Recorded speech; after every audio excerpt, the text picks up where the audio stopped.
नमस्कार, मैं हूं ज्योति कनौजिया और आप देख रहे हैं अवध केसरी। कोविड-19 महामारी के दौरान सरकार द्वारा लगाई गई पाबंदियों को नहीं मानने पर जेल और जुर्माने की सजा का प्रावधान किया गया है। बुधवार को हुई कैबिनेट की बैठक में इस प्रस्ताव को स्वीकृति दे दी गई है।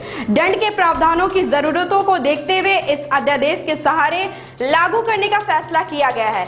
कैबिनेट ने राज्य के नए प्रतीक चिन्ह को लागू करने पर भी अपनी सहमति दी है। पत्रकार विक्रम जोशी की हत्या के विरोध में गाजियाबाद के पत्रकारों व नागरिकों ने जुलूस निकाला। केंद्रीय मंत्री जनरल वीके सिंह पत्रकार जोशी के घर आने वाले हैं।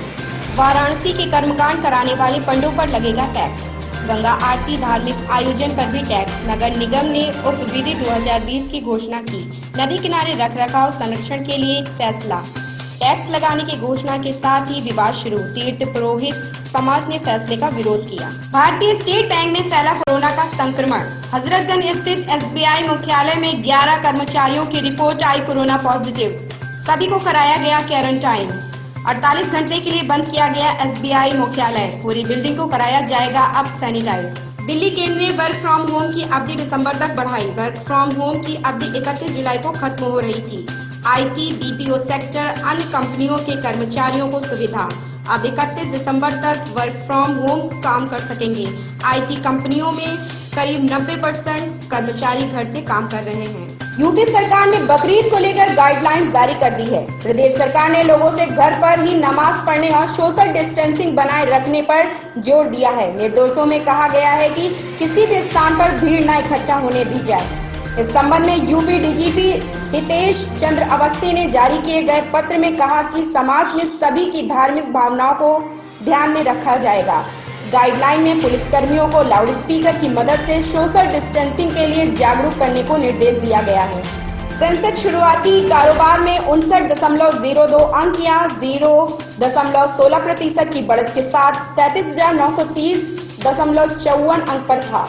इसी तरह नेशनल स्टॉक एक्सचेंज का निफ्टी 34.70 अंक या 0.31% की बढ़त के साथ 11,167.30 अंक पर कारोबार कर रहा था। सेंसेक्स की कंपनियों में एशियन पेंट्स का शेयर सबसे अधिक 2% की बढ़त में था।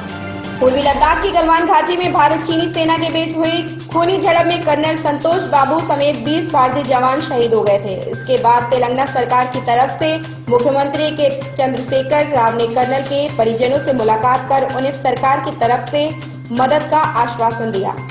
अब अपने वादे को पूरा करते हुए राज्य सरकार ने शहीद कर्नल संतोष बाबू की पत्नी को बुधवार को डिप्टी कलेक्टर नियुक्त किए जाने का पत्र सौंपा।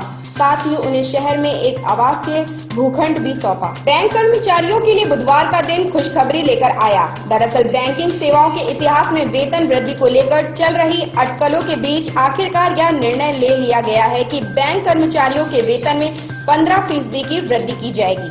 दक्षिणी नौसेना कमान के flag officer commanding in chief vice admiral Anil Kumar Chawla ने बुधवार को एजिमला में भारतीय नौसेना अकादमी में 3 मेगावाट के सौर ऊर्जा संयंत्र का ऑनलाइन उद्घाटन किया।